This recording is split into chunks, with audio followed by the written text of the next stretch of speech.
నిజం తెలుసుకుని ప్రభావతి ముందే చింతామణి చెంప పగలగొట్టి బుద్ధి చెప్పిన మీనా బాలు. అసలిదంతా ఏం జరిగిందనేది వీడియోని స్కిప్ చేయకుండా చివరి వరకు చూడండి. గుండె నిండా గుడిగంటలు అప్కమింగ్ ఎపిసోడ్స్లో ఏం జరగబోతుందో ముందుగా తెలుసుకోవాలి అనుకుంటే వీడియోని లైక్ చేసి ఛానల్ని సబ్స్క్రైబ్ చేసుకుని పక్కనే ఉన్న బెల్ సింబల్లో ఆల్ పై క్లిక్ చేయండి. రోహిణి నిజ స్వరూపం ప్రభావతి తెలుసుకోవాలి అని మీరు కూడా కోరుకుంటే కామెంట్లో ఎస్ అని టైప్ చేయండి. మొత్తం మీద చూసుకున్నట్లయితే గనుక ఇంకా చింతామణి ఇటు ప్రభావతి ఇద్దరు కూడా ప్లాన్ చేసుకుంటారు. యాక్చువల్గా ప్రభావతికి అయితే ఆలోచన లేదు, కానీ చింతామణి కావాలని మీనాని అడ్డుకోవాలని. అంత పెద్ద పోల్ ఆర్డర్ వస్తే ఇక మీదట ఇలాంటి పెద్ద పెద్ద ఆర్డర్లన్నీ తనకే వెళ్ళిపోతాయి అన్న ఒకే ఒక్క కారణం చేత ప్రభావతిని అయితే బాగా రెచ్చగొట్టి చింతామణి అయితే ఇప్పుడు ఏం చేస్తున్నారు అని చెప్పాను, కానీ నా కోడల్ని బయటికి పంపించకుండా చూస్తున్నాను. తను ఎట్టి పరిస్థితిలో బయటికి రాకూడదు. తను వచ్చిందంటే ఆ ఆర్డర్ని కంప్లీట్ చేసేస్తుంది. అలా ఆర్డర్ కంప్లీట్ అయిపోయిందంటే ఇంకా మీరంటే లెక్క లేకుండా పోతుంది, మీరంటే విలువ లేకుండా పోతుంది. అది గుర్తు పెట్టుకోండి అనగానే గుర్తుందండి, ఖచ్చితంగా చేస్తాను అని చెప్పి ప్రభావతి కాస్త అప్పటి వరకు బాగానే ఉండి అందరినీ కూడా ఇంట్లోంచి బయటికి పంపించేసి చివరికి సత్యానికి కూడా స్కూల్లో వర్క్ ఉండడంతో సత్యం కూడా అందరూ వెళ్ళిపోతారు. బాలును కూడా పంపించేస్తుంది. మీనా మాత్రమే వంట చేస్తూ ఉండగా అమ్మో అబ్బో అంటూ కేకలు పెట్టేసరికి ఏమైందత్తయ్య అనగానే చెయ్యి బెనికింది. అప్పుడప్పుడు ఇలానే జరుగుతూ ఉంటుంది. ఏం చేయాలత్తయ్య, పదండి హాస్పిటల్కి వెళ్దాం అనగానే వద్దు, కాపురం పెడితే సరిపోతుంది, ఏం చేయమంటారు అత్తయ్య అని చెప్పాను. కానీ ఏంటి అంత అర్జెంటు పని ఉన్నట్టు ఓ తెగ హడావిడి పడిపోతున్నావు? అంత ఇంపార్టెంట్ పనే ఉంది. అత్తగారిని చూసుకోవడం కంటే కోడలికి అంతకంటే ఇంపార్టెంట్ పని ఉంటుందా అని చెప్పి మాట్లాడేసరికి సరేండి అత్తయ్య, ఎలా తగ్గుతుంది నొప్పి అనగానే ముందెళ్ళి ఐస్ తీసుకురా. ఐస్ తీసుకొచ్చి ఐస్తో కాపురం పెట్టి తర్వాత గంటకి వేడి నీళ్ళతో కాపురం పెడితే సాయంత్రం కల్లా సర్దు మనుగుతుంది, ఇంకా ఎలాంటి ఇబ్బంది ఉండదు అని చెప్పాను. కానీ సరే అత్తయ్య అని చెప్పి వెళ్ళి వేడి నీళ్ళు చన్నీళ్ళు తీసుకొస్తుంది. చన్నీళ్ళు తీసుకొచ్చేసరికి అక్కడ పెట్టు అని ఇంకా అయిపోయిన తర్వాత నేను వెళ్ళొచ్చా అత్తయ్య అని. కానీ ఏంటి హడావిడితో పడిపోతున్నావు, ఎక్కడికి వెళ్ళొచ్చా అంటున్నావు, ఎక్కడికి వెళ్తావు? వెళ్ళి నాకు తాగడానికి ఏదైనా సూప్ చేసి తీసుకురాను. కానీ దోశలు వేశాను కదా అత్తయ్య. దోశలు ఎలా తింటాననుకుంటున్నావు? పైగా నాకు వాతవని నిలుపు వస్తే దోశలు తినమంటావా? మినప్పప్పు తింటే ఇంకా ఎక్కువైపోదా ఏంటి? అసలు బుర్రుండే మాట్లాడుతున్నావా మీనా నువ్వు? వెళ్ళి సూప్ తీసుకురా అని చెప్పనేసరికి మీనాకేం చేయాలో అర్థం కాక వెళ్ళి బాలుకి ఫోన్ చేస్తుంది. ఏదో ఒకటి చెయ్యాలి అని. ముందైతే వీడియో కాల్ ఆన్ చేసి ఇదంతా చూపించి నాకు చెయ్యండి అనగానే అదేంటి మీనా, నువ్వు లేకుండా ఎలాగా, నన్ను ఇంటికి రమ్మంటావా అని చెప్పాను. కానీ వద్దండి, మీరు ఇంటికి వచ్చినా మీరు ఇక్కడ ఏమీ చేయలేరు, కాబట్టి నేనే అత్తయ్య గారిని చూసుకుంటాను. అయినా ఇలాంటి పరిస్థితి ఏదో ఒక రోజు ఖచ్చితంగా వస్తుంది. ప్రతి పరిస్థితిని ఎదుర్కొని సవాలుగా నిలబడి ముందుకు సాగిపోవాలి. ఈ ఒక్క అవకాశాన్ని వదులుకుంటే ఇంకా లైఫ్లో నాకు అవకాశాలు రావు. నేను ఎప్పుడు వదిలేస్తానా, ఎదుటి వాళ్ళు ఎప్పుడు పట్టుకుందామా అని ఎదురు చూస్తున్నారు. సో నేను వాళ్ళకి అవకాశం ఇవ్వలేను అని చెప్పనేసరికి సరే మీనా, నువ్వు చెప్పినట్టే చేస్తాను అనగానే ముందు వీడియో కాల్ ఆన్ చేయండి అనేసరికి వీడియో కాల్ చేస్తుంది. అందరినీ దగ్గరికి రమ్మని అవి ఇలా చెయ్యండి, ఇవి అలా చెయ్యండి, సుమతి ఇలా చెయ్యి అలా చెయ్యి అని చెప్పనగానే సరే అక్క అని చెప్పి ఇంకా మొత్తం అంతా కూడా చేస్తూ ఉంటారు. చేస్తూ ఉండేసరికి ఇంక ఇక్కడ మీనా ఒక్క నిమిషం అండి, మీరు అలాగే లైన్లో ఉండండి, వాళ్ళు చేసేదంతా చూస్తూ వాళ్ళకి ఏదైనా హెల్ప్ కావాలితే చెయ్యండి, నేను వెళ్ళి అత్తయ్యకి సూప్ ఇచ్చేసి వస్తాను అని ఆ వీడియో కాల్ని అలాగే ఆన్లో ఒక చోట పెట్టేసి మీనా కాస్త సూప్ తీసుకుని వెళ్తే మాత్రం ప్రభావతి వదిలేస్తుందా? వదిలేస్తే ఎక్కడ వెళ్ళిపోతుందో అన్న భయం. ఏంటి ఒక చేత్తో ఎలా తాగాలి అని చెప్పాను. కానీ అదేంటత్తయ్య, ఇంకొక చెయ్యింది కదా, ఎడం చేత్తో ఎవరైనా పని చేయగలరా? లేదంటే కుక్కలా తాగాలా ఏంటి? అత్తగారికా మాత్రం సేవ కూడా చేయలేవా? ఒక్కరోజు ఇలా అయినందుకే ఓ తెగ బాధపడిపోతున్నావు. నాకు రేపన్నా రోజున మంచాన్న పడితే ఏమైనా చేస్తావా అసలు నువ్వు? చేసి ఆలోచన ఉందా నీకు అంటూ మాట్లాడేసరికి అదేంటత్తయ్య అలా మాట్లాడుతున్నారు, నేనేమన్నా విసుక్కుంటున్నానా? నా పరిస్థితిలో మీరు ఉంటే అప్పుడు మీకు తెలుసుండేది. కానీ నేను అలా మిమ్మల్ని విసుక్కోవట్లేదు కదా, మీరు చెప్పినట్టే చేస్తున్నాను. సరే, సూప్ తాగడం అయ్యింది కదా, ఇంకా నేను వెళ్తాను అనగానే, ఎక్కడికి వెళ్తావు, వెళ్ళి వేడి నీళ్ళు పట్టరా అని చెప్పనేసరికి, మళ్ళీ వేడి నీళ్ళ, ఇప్పుడే కదా అత్తయ్య చన్నీళ్ళు పెట్టాను అని చెప్పి ప్రభావతిని అనగానే, ఇప్పుడు చన్నీళ్ళు పెట్టావు, మళ్ళీ వేడి నీళ్ళతో కాపురం పెట్టుకోవాలి, అప్పుడే తగ్గుతుంది. సాయంత్రం వరకు ఇలానే గంటకి చేస్తేనే తగ్గుతుంది అనగానే, అయితే మామయ్య గారికి ఫోన్ చేసి రమ్మని చెప్తాను అత్తయ్య. ఆయన వస్తే ఏం చేస్తారు, అయినా మగవాడు ఏం చేస్తాడు, నువ్వు ఆ మాత్రం కూడా చూసుకోలేవా ఏంటి? చాలే అమ్మా, ఇదేనా అత్తగారిని చూసుకోవడం అంటేను? ఓ పెద్ద గొప్పగా ఇంటి బాధ్యత అంతా నువ్వే చూసుకున్నట్టు మాట్లాడతావు కదా అందరితో. ఇదేనా చూసుకోవడం అంటేని? కావాలనే నువ్వు ఇదంతా చేస్తున్నావని అనిపిస్తుంది అని చెప్పి మీనా అనగానే, ప్రభావతి అనేసరికి, ఎందుకు అత్తయ్య ఓ పక్క నుంచి సేవలు చేయించుకుంటూనే సూదులతో గుచ్చినట్టుగా మాట్లాడతారు? నేను ఎంత ఇంపార్టెంట్ వర్క్ మీద బయటికి వెళ్ళాలో నాకు మాత్రమే తెలుసు. అయినా సరే మీరు చెప్పారు కదా, నేను పని మానుకుని ఇక్కడ ఉండి అన్నీ చేస్తుంటే మీరు ఇంకా నోటికి అడ్డు అదుపు లేకుండా అలా మాట్లాడతారేంటి అత్తయ్య? అసలు మీకు కొంచెం కూడా ఏమీ తెలియడం లేదు అత్తయ్య అని చెప్పి మాట్లాడేసరికి, నాకు తెలియట్లేదంటావేంటి, అసలు నువ్వు నన్ను అంటావా, వెళ్ళి వంట చెయ్యి అనగాని, వంట ఆల్రెడీ చేసేసాను అత్తయ్య అని చెప్పనేసరికి, ఏం వండవు అనగాని, బంగాళదుంప అది ఇది అనేసరికి, నీకు కొంచెమైనా బుద్ధి ఉందా, అసలే వాతం నొప్పి వచ్చింది, బంగాళదుంప తింటానా నేను, నా కోసం వేరేది చెయ్యి అనేసరికి, ఇంకా మీనా కిందకొచ్చి, ఇచ్చి ఈవిడిదంతా ఎందుకు చేస్తుందో, కరెక్ట్గా నాకు పనున్న టైంలోనే ఇలా ఇబ్బంది పెడుతుందని ఇంకా అనుకుంటూ కిందకొచ్చి బాలు దగ్గరికి వచ్చి, అది మండపం చూపించండి అనగానే, పర్ఫెక్ట్ బాగా వచ్చింది, స్టేజ్కి ఫ్రంట్ కూడా వస్తుంది కదా, అది రెండు అడుగులు ఎత్తు రావాలి, మొత్తం అంతా కూడా ఫ్లవర్స్ చూపించండి అనగానే, సుమతికి ఇవ్వి అని చెప్పనేసరికి సుమతితో మాట్లాడి ఇంకా మొత్తం అంతా కూడా సెట్ చేస్తారు. సెట్ చేసేసరికి, మీనా కంప్లీట్ అయిపోయింది మీనా అని చెప్పాను కానీ చూడండి ఒకసారి అని దూరం నుంచి బ్యాక్ కెమెరా పెట్టి మొత్తం చూపిస్తాడు.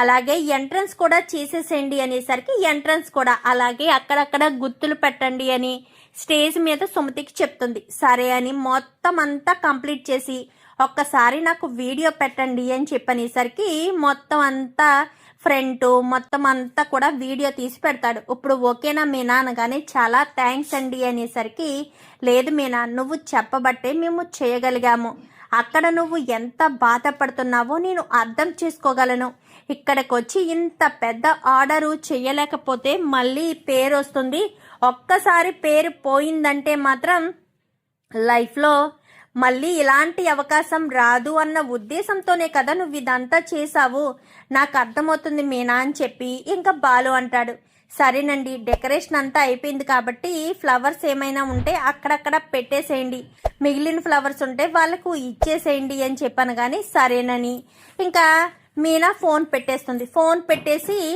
ఏవే వంట అయిందా, నాకు ఆకలేస్తుంది అని చెప్పి ప్రభావతి కేకలు వేస్తుంది. కేకలు వేయడంతో చేస్తున్నాను అత్తయ్య అని చెప్పి గబగబా వేరే ఫ్రై చేసి కంచంలో అన్నం పెట్టుకుని ఫ్రై కొంచెం వేసుకుని పట్టుకుని వెళ్తుంది.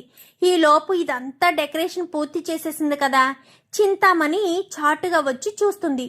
ఇదేంటిది, డెకరేషన్ పూర్తి చేయరేమో, ఈ అవకాశాన్ని నేను వాడుకోవచ్చు అని నేననుకుంటే వీళ్ళేంటి ఇలా డెకరేషన్ పూర్తి చేసేసారు, మీనా ఇక్కడికి రాకుండానే డెకరేషన్ కంప్లీట్ అయిపోయిందా ఏంటి అని చుట్టూ చూసేసరికి ఎక్కడా మీనా కనిపించదు. అంటే మీనా రాకుండానే మీనా వాళ్ళ ఆయన వీడియో కాల్లో చూపించి చేసేసి ఉంటాడు అనుకునేసరికి ఈలోపు మీనా వీడియో కాల్ చేయడంతో అది కన్ఫామ్ అని వెంటనే ప్రభావతికి ఫోన్ చేస్తుంది.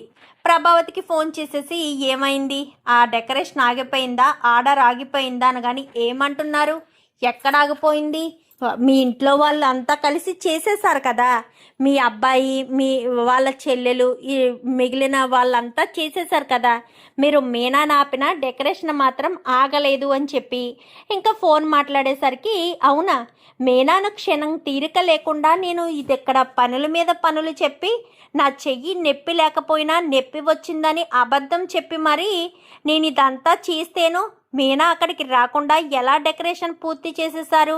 మీనా చాలా తెలివైంది, తన తెలివితేటల్ని తక్కువ అంచనా వేశాను అని చెప్పి చింతామణి కాస్త మాట్లాడడంతో అదంతా స్పీకర్లో పెట్టి ప్రభావతి మాట్లాడుతుంది.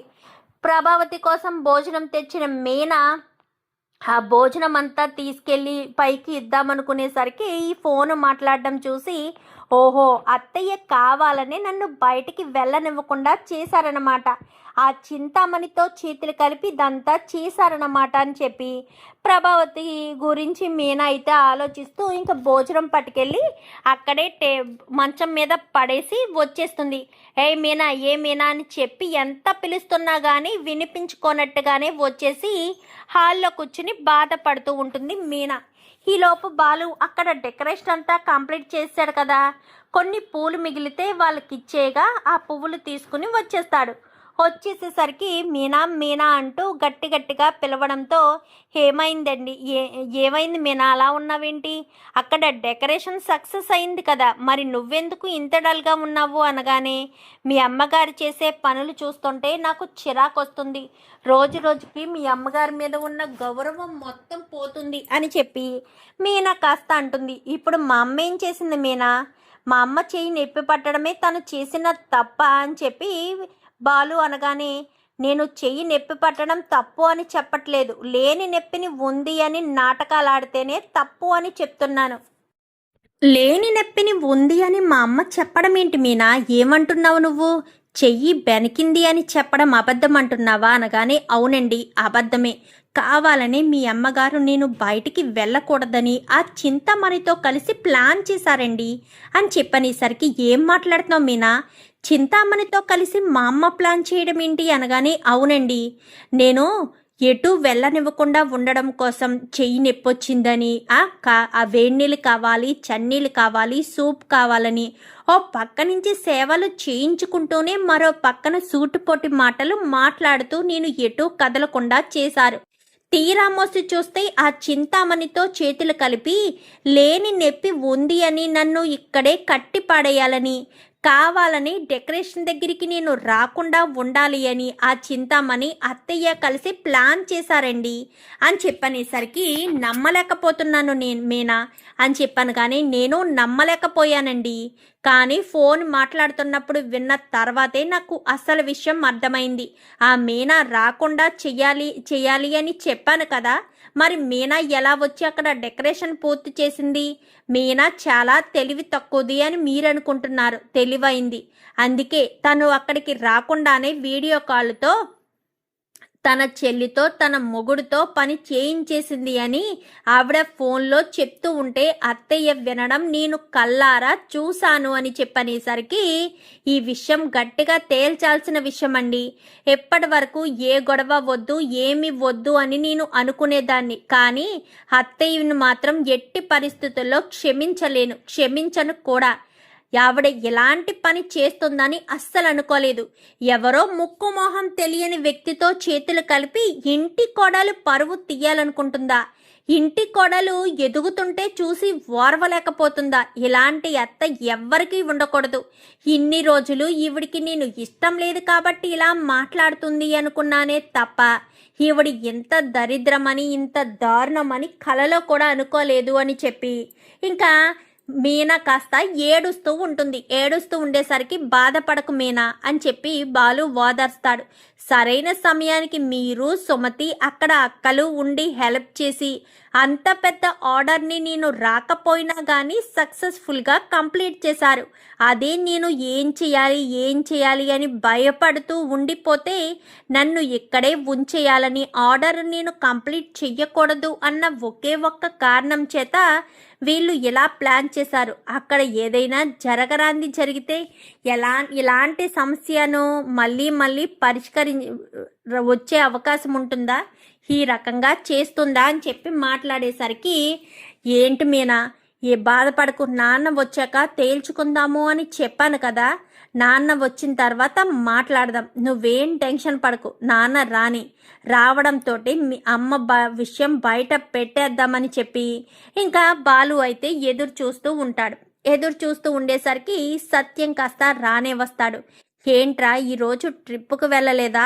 లేదు నాన్న, ట్రిప్పులన్నీ నేనే క్యాన్సిల్ చేసుకున్నాను.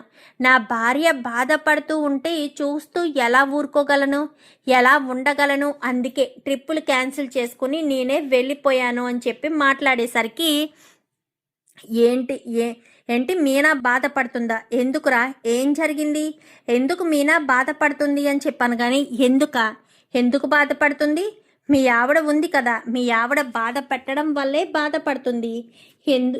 అయినా అమ్మ ఇంత దారుణంగా ఇంత ఈ రకంగా తయారవుతుందని కలలో కూడా అనుకోలేదు నాన్న అని చెప్పనేసరికి, ఏమైందిరా, అసలు ఏమైందో చెప్పకుండా ఎందుకు అలా మాట్లాడుతున్నావు అని సత్యం అడుగుతూ ఉంటాడు. సత్యం అడిగేసరికి ఇంకా సత్యం అడుగుతూ ఉండగానే ఈలోపు రవి, శృతి వీళ్ళంతా కూడా వస్తారు. వీళ్ళంతా కూడా వచ్చేసరికి ఏమైందో ఏంటో అవన్నీ తెలీదు, కానీ మీనా బాధపడుతుంది అని మాత్రం తెలుస్తుంది అంకుల్ అని చెప్పి మాట్లాడేసరికి, శృతి అనడంలోనే ఏమైంది అని చెప్పి ప్రభావతి అంటుంది. ఏమైందా? ఏమైందో నీకు తెలీదా? నువ్వేం చేసావో నీకు తెలీదా అంటూ బాలు అనగానే, అసలు ఏమైందిరా, జరిగిన విషయం ఏంటి చెప్పు అంటూ ఇంకా సత్యం అడిగేసరికి మొత్తం విషయం అంతా చెప్పుకొస్తాడు బాలు. అయితే చెప్పుకొచ్చేసరికి, ఏంటి ఇదంతా జరిగిందా? అసలు ప్రభా ఇలా ఎందుకు చేస్తుంది నాన్న? ఆవిడతో చేతులు కలిపి ప్రభావతమ్మ ఇలా ప్లాన్ చేసింది. ఎందుకంటే మీనా ఎదుగుతూ ఉంటే ప్రభావతి ఎప్పుడైతే బాలు సత్యానికి జరిగిన విషయం అంతా చెప్తాడో ఇంకా ప్రభావతి ఒక్కసారిగా షాక్ అయిపోతుంది. అసలు ఈ విషయం వీళ్ళకెలా తెలుసు అని ప్రభావతి అనుకుంటుండేసరికి, ఇంకా ఏంటి ఈ విషయం మాకెలా తెలుసు అనుకుంటున్నావా? మాకన్నీ తెలుసత్తయ్యా. మీరు ఆ చింతామణితో చేతులు కలిపి, నేను అక్కడ పెద్ద పోలార్డర్ ఉంది కాబట్టి నేను అక్కడికి వెళ్తే నాకు మంచి పేరు వచ్చి తర్వాత పోలార్డర్లు నాకు అంటే ఆవిడికి నాకు రాకుండా ఉండడం కోసం చింతామణితో చేతులు కలిపి ఇలా చేస్తారని అస్సలు అనుకోలేదు అత్తయ్య. ఆయన ఆ చింతామణి ఎవరత్తయ్య? ఎవరో బయట ఆవిడ గురించి మీ కోడలి భవిష్యత్తునే నాశనం చేసేస్తారా? ఈ ఒక్క ఆర్డరు నేను చెయ్యకపోతే ఇంకా లైఫ్లో నేను మళ్ళీ పోల్ ఆర్డర్స్ చేయడానికి అవకాశమే ఉండదు. ఎందుకంటే ఒక్కసారి బ్యాడ్ రిమార్క్ వచ్చేస్తే ఖచ్చితంగా మళ్ళీ అవకాశం అయితే ఇవ్వరు. మరి అలాంటి బ్యాడ్ రిమార్క్ నాకు వచ్చేస్తుంది అని తెలిసి కూడా మీరు ఈ రకంగా ఎందుకు ఆవిడతో చేతులు కలిపిదంతా చేశారత్తయ్య? ఎక్కడుంది ఆవిడి? ఫోన్ చేసి ఇంటికి పిలిపించండి అనేసరికి, పిలిపించు. ఓహో, నిన్న ఇంటికొచ్చి అత్తయ్య నువ్వు అలాంటి దానివి, నన్ను ఇలా చేస్తున్నావు, కావాలని నన్ను ఎదిరిస్తున్నావు, కావాలని నువ్వు నా చెయ్యి దాటిపోయి అందరిలో నా అహంకారం తగ్గిస్తాను అని చెప్పి మాట్లాడింది ఈవిడ పెట్టిన చిచ్చేనా? మరి కాదా? నువ్వు ఆవిడతోనే చెప్పావంట కదా, మా అత్తయ్య గారి పొగరును అహంకారాన్ని తగ్గిస్తాను అని చెప్పి. అందుకే నేను ఎలా ఆవిడతో చేతులు కలిపి చేశాను. నువ్వు ఈ ఆర్డర్ చేయడం మానేస్తే ఇంకా నీకు ఫ్లవర్స్ డెకరేషన్ ఆర్డర్స్ రావు కదా అని చెప్పాను. కానీ లేదత్తయ్య, అసలు నేను ఆవిడతో మీ గురించి మాట్లాడనే లేదు. ఆవిడతో నాకు మాట్లాడవలసిన అవసరమూ లేదు. కావాలనే మీకు లేనిపోనివన్నీ కూడా చెప్పి ఆవిడ కావాలనే మిమ్మల్ని రెచ్చగొట్టి ఒక పావులా వాడుకుని నాకు ఆ డెకరేషన్లు రాకుండా చెయ్యాలని ప్లాన్ చేసింది. ఫోన్ చేసి రమ్మనండి అత్తయ్య అని చెప్పనేసరికి, చింతామణికి ఫోన్ చేసి ఇంటికి రా ఒకసారి అని చెప్పనగానే, ఇంట్లో ఎవరు లేరా అని చెప్పనేసరికి, ఇంట్లో ఎవరు లేరు, ఇంటికి రండి అని చెప్పనగానే ఇంకా ఇంటికి వస్తుంది. రావడంతో ఈ లోపు అందరూ వచ్చేస్తారు. ఏంటి, నేను నీతో చెప్పానా మా అత్తయ్య అహంకారాన్ని తగ్గిస్తానని, మా అత్తయ్య పొగరను తగ్గిస్తానని నేను నీతో చెప్పానా అంటూ చెంప చెల్లు మనిపిస్తుంది మీనా. అయితే ఒక్కసారిగా ప్రభావతి షాక్ అయిపోతుంది. చెప్పిదంతా ఎందుకు చేశావు? నన్ను అనగగొట్టాలనే కదా, నేను ఎదగకూడదు అనే కదా. నాకు ఒక్క డెకరేషన్ చేస్తే మళ్ళీ నాకు మంచి పేరు వచ్చి నీకెక్కడ పూల డెకరేషన్లు రావు అన్న ఉద్దేశంతోనే కదా నువ్వు ఇదంతా చేశావు. నాకు తెలుసు నీ ఆలోచన ఏంటో, నీ ఆలోచన విధానం ఏంటో నాకు తెలుసు. ఆ రోజు నేను కారుకి చేసిన డెకరేషన్స్ చెడగొట్టడానికి మనుషుల్ని పంపించావు. కొట్టి పంపించానని ఇంకా నన్ను ఎదగనివ్వకుండా చెయ్యాలి అన్న ఉద్దేశంతో ఇలా మా అత్తయ్యతో చేతులు కలిపి ఇదంతా చేస్తావా? అసలు నువ్వు మనిషివేనా? నువ్వొక్కదానివే బ్రతుకు బాగుపడాలా? ఎదుటి వాళ్ళు బాగుపడకూడదా? ఇప్పుడిప్పుడే కదా వస్తున్నాను. ఎవరికి వచ్చిన పోల్ ఆర్డర్స్ వాళ్ళు చేసుకుంటే సరిపోయేదానికి నువ్వు ఇలాంటి పని చేస్తావని అస్సలు అనుకోలేదు అని చెప్పనేసరికి ఏంటమ్మా ఏంటిదంతా? కావాలని మా కుటుంబంలో చిచ్చు పెట్టాలనుకుంటున్నారా? నా కోడలు అలాంటిది కాదు. అత్తగారు ఎన్ని మాటలన్నా నోరు మూసుకుని భరిస్తుందే తప్ప నోరెత్తి మాట్లాడే పరిస్థితి తనకు ఉండదు. కానీ అలాంటిది నా కోడల మీద లేనిపోనివన్నీ చెప్పి నా భార్య మనసులో విషపు గీజం నాటి ఇప్పుడు మా ఇంట్లో చిచ్చు రేపుతావా? నా కోడలు తెలివిగా ఆలోచించింది కాబట్టి తెలివితేటలుగా వీడియో కాల్ మాట్లాడి మొత్తానికైతే ప్రాబ్లం నుంచి బయటపడింది. లేదంటే ప్రాబ్లంలోని ఇరుక్కుని పాపం తనకొచ్చిన అవకాశాన్ని వదులుకునేది. అలాంటి పరిస్థితి నా కోడలకు వచ్చేది. తను ఎంతో కష్టపడి ఇంట్లో పనులు చేసుకుంటూ బయట పూలు ఇచ్చుకుంటూ ఒక పక్క డెకరేషన్లు చేసుకుంటూ గొప్ప స్థాయిలో నిలబడాలి అని తను ఎంతగానో కష్టపడుతుంది. కష్టపడే వాళ్ళకి విలువనివ్వాలి తప్ప ఇలాంటి పిచ్చి వేషాలు వేయకూడదు. ఆడదానివి కాబట్టి నేను నీ మీద చేసుకోలేకపోతున్నాను. లేదంటే మీనాను బాధ పెట్టిన ఏ ఒక్కరిని వదిలిపెట్టను. అసలు దీనికి బుద్ధుండాలి. బయట వాళ్ళు ఏదో చెప్పారని అది దాని మాటలు నమ్మేసి ఇంటి కోడల్ని ఇంత బాధ పెడుతుందా? ఇంటి కోడలు బాధపడితే ఇంటికే అరిష్టమన్న విషయం దీనికి తెలీదు. ఎదుటి వాళ్ళు ఏం చెప్పినా అహంకారంతో మూర్ఖత్వంతో వెనక ముందు ఆలోచించకుండా దీనికి నచ్చినట్టు చేయడం దీనికి బాగా అలవాటు అని చెప్పి ఇంకా సత్యం కాస్త తిడతాడు. తిట్టేసరికి వెళ్ళక నుంచి నీకొచ్చిన ఆర్డర్లు మాత్రమే నువ్వు చేసుకో. నా విషయాల్లో కలగ చేసుకుని ఇలాంటిది మళ్ళీ రిపీట్ అయితే మాత్రం అస్సలు ఊరుకోను. ఏంటత్తయ్య ఏమన్నారు? మీకు నేను సేవలు చేయడం లేదా? రేపన్న రోజున మీ కాలు చెయ్యి పడిపోతే చెయ్యినా? చేస్తానత్తయ్య, నిజంగా మీ కాలు చెయ్యి పడిపోతే చేస్తాను. కానీ ఇలా నాటకాలాడితే మాత్రం అస్సలు చేయను. చిచ్చి, మీ మీద నాకు కొద్దో గొప్ప గౌరవం ఉండేది. ఇప్పుడు మీరు చేసిన పనికి మిమ్మల్ని చూస్తుంటే అసహ్యం కలుగుతుంది అని చెప్పి మీనా కాస్త మొహం మీదే ప్రభావతి మొహం మీదే తిట్టి వెళ్ళిపోతుంది. ఛీ, ఇలాంటి మమ్మీ నీకుందా రవి? ఇలాంటి మమ్మీనా? ఎదుట వాళ్ళు బయట వాళ్ళు మాటలు నమ్ముతారు తప్ప ఇంటి కోడలు చెప్పే మాటలు నమ్మరా? మీనా ఎంత కష్టపడుతుంది. ఏ రోజైనా బయట కష్టం ఉందని ఇంట్లో పని చేసుకోమని చెప్పి వెళ్ళిపోయిందా? ఉదయం లేచినప్పటి నుంచి సాయంత్రం వరకు టిఫిన్లు చేసుకుంటూ భోజనాలు చేసుకుంటూ నైట్ డిన్నర్లు ప్రిపేర్ చేసుకుంటూ ఎంత కష్టపడుతూ ఉంటుంది మీనా. అలా కష్టపడుతున్న మీనా ఏదో కష్టపడి ఆ డెకరేషన్లు చేసుకుంటే దాన్ని కూడా మీ అమ్మ చెడగొట్టేస్తుంది కదా రవి. చిచ్చి అనుకుంటూ ఇంకా అక్కడి నుంచి కాస్త మీనా జోలికి మాత్రం ఎట్టి పరిస్థితుల్లో వెళ్ళకూడదు. మీనా జోలికి వెళ్తే మీనా అస్సలు ఊరుకోదని మాత్రం క్లారిటీ వచ్చింది అని ఇంకా రోహిణి కాస్త అనుకుంటుంది. ఇంకా అలా అనుకున్న రోహిణి ఏం మాట్లాడకుండా సైలెంట్గానే తన పని తాను చేసుకుంటూ మీనా జోలికి వెళ్ళకూడదు అని నిర్ణయం తీసుకుంటుంది. ప్రభావతి మాత్రం మంచి గుణపాఠమే తగిలింది. ఇంకొకసారి ఆ చింతామణి కనిపిస్తే చెంప పగలగొట్టాలి, లేనిపోనివి చెప్పి నా కుటుంబంలో నన్ను ఒక దోషిని చేస్తుందా అని ఇంకా కామాక్షితో జరిగిన విషయమంతా కూడా చెప్తుంది. ఏంటొదిన ఇంత చేసిందా? నాకు అప్పుడే అనుమానం వచ్చింది ఆ చింతామణి ఏదో తేడాగా ఉందని. నువ్వేమో ఎదుటి వాళ్ళు ఏమిస్తున్నారో అని చూస్తావు తప్ప వాళ్ళ మాటల్లో తేడా ఏంటో తెలుసుకోలేకపోయావు. అయినా నీకు బుద్ధి ఉండాలి కానీ వదినా, బయటదేదో చెప్పిందని చెప్పి మీనాని నువ్వు అనుమానిస్తున్నావా? మీనా ఎలా ప్రవర్తిస్తుందో నీకు తెలీదా? నీ విషయంలో ఎలా ఉంటుందో నీకు తెలీదా? ఎన్ని తెలిసినా కానీ నువ్వు మారలేదు కదా వదినా, చిచ్చి అనుకుంటూ ఇంకా కామాక్షి కాస్త తిడుతుంది.